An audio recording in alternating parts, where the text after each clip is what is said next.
오늘 함께 나눌 하나님의 말씀은 누가복음 24장 36절에서 53절까지입니다.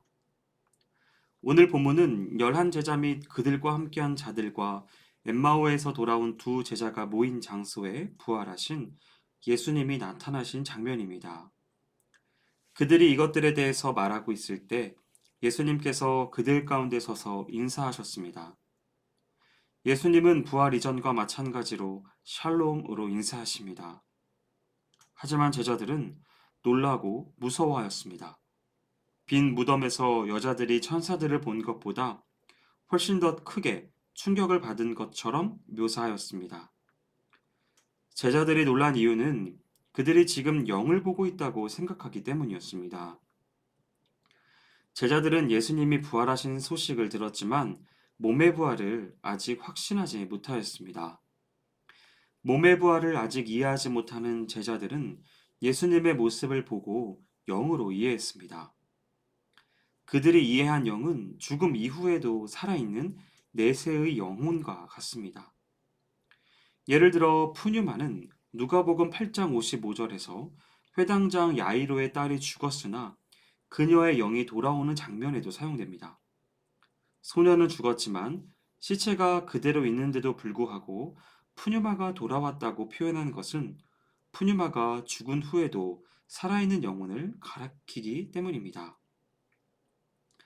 당시 사람들은 이렇게 사람이 죽은 후에도 영혼 또는 영이 살아있다고 믿는 전통을 가지고 있었기 때문에 영의 부활은 쉽게 받아들여도 몸의 부활은 쉽게 믿기 어려워했습니다. 예수님을 직접 만난 베드로와 엠마오의 두 제자 외에 부활하신 예수님을 목격한 사람은 없습니다. 빈 무덤을 목격하고 천사들의 설명을 들은 여자들도 예수님을 직접 본 것은 아닙니다. 이에 예수님은 손과 발과 얼굴로 몸의 부활을 증명하십니다.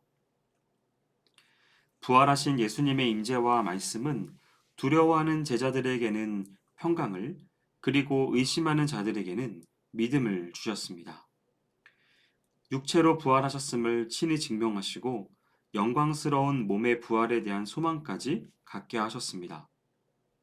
믿을 수 없는 부활의 실체를 보며 당혹스러워하는 이들에게 말씀을 상기시키시고 깨닫게 하십니다.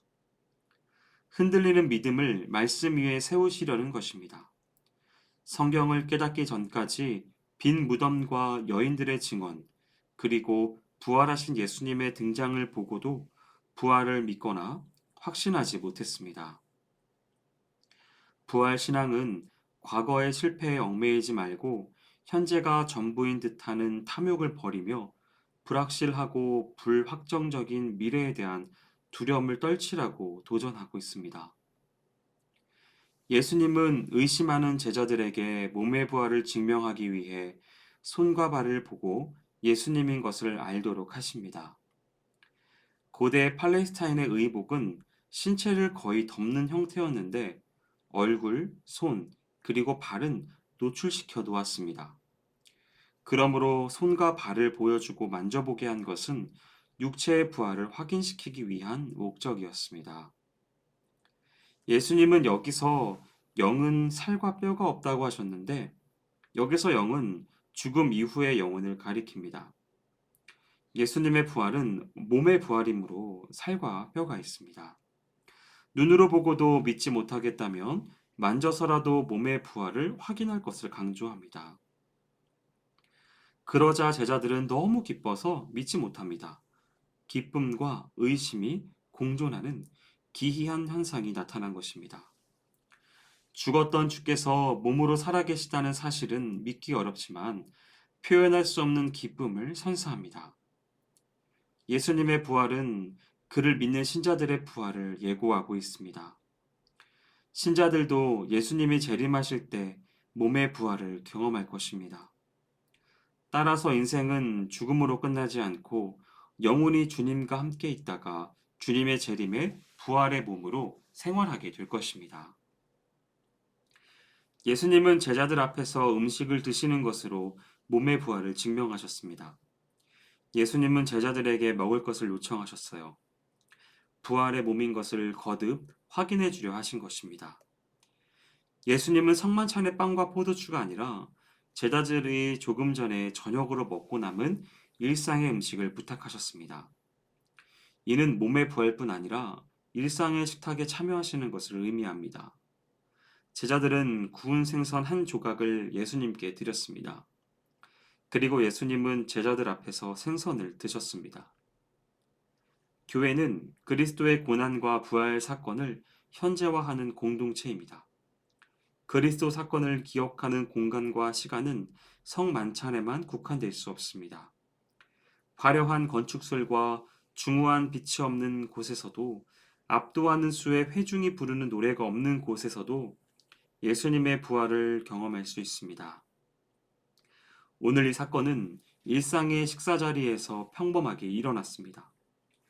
누가는 부활의 공동체가 그리스도의 고난과 부활을 언급한 상황을 일상이라는 사실로 표현하면서 환대의 복음을 마무리하고 있습니다. 예수님은 제자들과 함께 있을 때 말씀하셨던 내용이 성취된 것과 그의 죽음과 부활이 성경에서 예고한 사실임을 상기시킵니다. 첫째, 예수님은 이미 모세의 율법과 선지자의 글과 시편의 날을 가리켜 기록된 모든 것이 이루어져야 하리라고 전하셨습니다. 시편은 예수님의 십자가 처형 장면에서 여러 차례 인용되었습니다. 둘째, 예수님은 제자들의 마음을 열어 성경을 이해할 수 있게 도와주십니다. 성경에 따르면 세 가지 일이 일어나야 한다고 합니다. 그리스도가 고난을 받을 것, 그리스도가 3일째 죽은 자들 가운데서 살아나실 것, 그리고 주 예수의 이름으로 죄 용서를 받는 회개가 예루살렘에서 시작해 모든 민족에게 전파되는 것입니다. 죄에서 해방되는 개념은 예수님이 전파하신 해방의 복음에 해당합니다. 복음이 예루살렘에서 모든 민족에게 전파될 것이라는 사실은 이방의 빈 역할을 하는 하나님의 종이 수행할 사명을 말합니다. 회개가 예루살렘으로부터 시작한다는 사실은 선교가 예루살렘으로 모여드는 구심력이 아니라 모든 민족을 향해 확장되는 원심력 운동이 될 것을 의미합니다. 십자가와 부활의 복음은 교회를 통해 모든 민족으로 전파됩니다. 제자들은 이것들의 증인이 됩니다. 그러나 제자들의 힘으로는 증인의 역할을 완수할 수 없습니다. 그래서 예수님은 내 아버지께서 약속하신 것, 곧 성령을 제자들에게 보낼 것을 약속하십니다. 제자들은 성령의 권능을 받을 때 제자들은 십자가와 부활의 목격자로서 모든 민족을 향해 담대하게 나아가게 됩니다. 예수님은 제자들을 데리고 베다니 앞까지 나가 손을 들어 그들에게 축복하셨습니다. 축복하면서 제자들을 떠나 하늘로 올라가셨습니다. 예수님은 하늘의 보좌에서 성령을 보내실 것이고 다시 오실 것입니다. 부활하신 예수님은 이 땅에 남겨두신 제자들에게 사명과 약속과 복을 주신 후 승천하십니다. 이제 예수님은 자신의 몸인 교회를 통해서 시대마다 임하십니다. 우리가 부활하신 예수님, 그분이 보내신 보혜사 성령님을 의지하여 그 예수께서 남기고 가신 하나님 나라 사역을 감당해야 합니다. 이에 대한 제자들의 반응은 경배와 찬송과 순종입니다.